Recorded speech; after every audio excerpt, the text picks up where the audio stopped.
and he's out with a new book called End of Discussion, where he takes on what he calls the outrage industry. Guy Benson, thanks so much for joining us. We appreciate it. Hey, good morning. It's really exciting, actually, to be launching my first book, along with Mary Katharine Ham, on the radio station. This is my first interview about the book on launch day, the radio station where I had my first job. So it's just amazing. You have a great radio voice. You should stick in it. So let's start with the outrage industry, which seems to be central to the book. What are you talking about when you talk about taking on the outrage industry? Sure. So we're discussing in End of Discussion how we're noticing that the left primarily, not completely, but mostly the left, is increasingly trying to win political and cultural debates by preventing those debates from even happening in the first place. They don't want to defeat conservative ideas on an equal playing field after a fair and substantive conversation.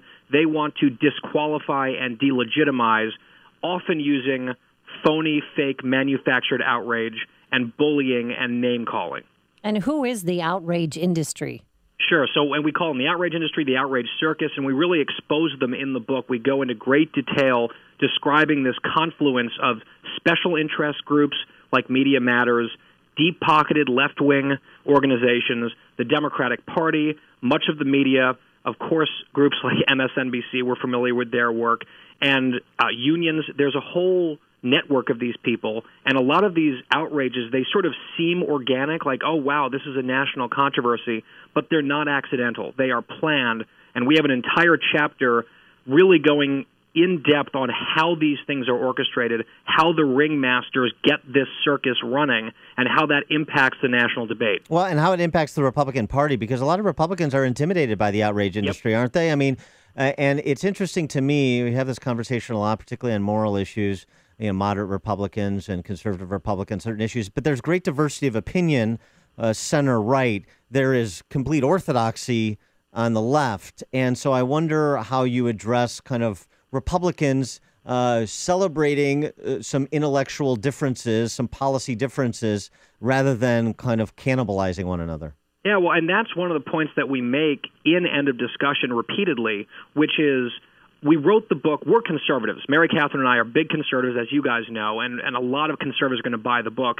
But we also wanted to be fair to the other side, and we're not going to win these issues or at least fix this problem if we're just preaching to the choir over and over again. So we wrote the book with people who don't agree with us in mind, and part of what we do is really appeal to their professed values. We're like, you guys put the coexist bumper stickers on your car. What does actual coexistence look like?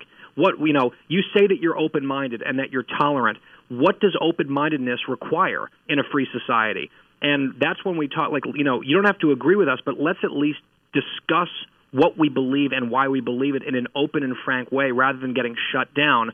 And to your point, Dan, about Republicans, one of I think the best parts of the book is we did some really great interviews with high-profile people all the way down to people you've never heard of who have been impacted by this outrage circus.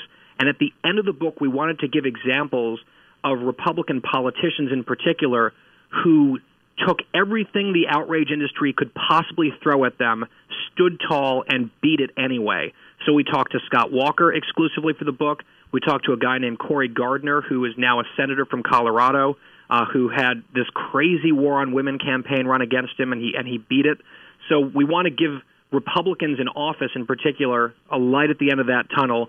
These folks can be beaten, but it requires really clear thinking and bravery. You mentioned planned controversies that you discuss in your book, Planned Controversies by the Left. Can you give me an example of one? Yeah, so our chapter where we sort of do anatomy of an outrage is what the name of the chapter is, and we talked to Paul Ryan for the book as well. He was the center. You might remember, it was like a year and a half ago. He gave an interview to Bill Bennett, and he was talking about his new anti-poverty initiative. And at one point he was talking about joblessness in inner cities, and this being a cyclical generational problem. And the left decided that inner cities was a code word for black, and they went nuts. And they called him a racist. They did not want to take on his actual ideas.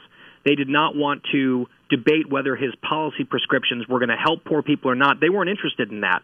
They wanted to call Paul Ryan a racist and therefore delegitimize his arguments on a host of issues on the national stage. Another one that you guys will remember from the 2012 election was Mitt Romney using that silly phrase, binders full of women, which really meant binders full of women's resumes in a presidential debate. But the left seized on that as if it was some prima facie, on its face, offensive war on women slur. And they beat that drum for weeks because it fed their women narrative. And we have a chapter on the war on women that we call the vagina demagogues. It's very descriptive. Yes, thank you. So, Guy, before we let you go here, I know there's one chapter in there when you come out and you talk about the fact that you're gay, and I admire you for that. You know, I've always loved you, and I've admired your work, and I've loved the times that we've worked together. Why did you think that was an important part to add to this book? Yeah, that's a great question, Amy, and I appreciate what you said and asking it. I just felt like this book is not about me.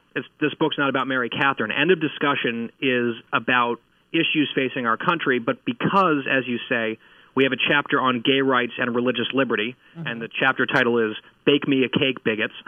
I felt like if we were going to write 9,000 or 10,000 words discussing sometimes these tensions between gay rights and the rights of religious people to freely exercise their faith in this environment, I owed it to the reader to disclose that piece of information just as a journalistic ethical decision. So it's literally a footnote in that chapter, and the rest of the chapter we take a sort of a very balanced view of it, coming down very much emphatically on the side of religious liberties, even though Mary Katharine and I both happen to support same-sex marriage.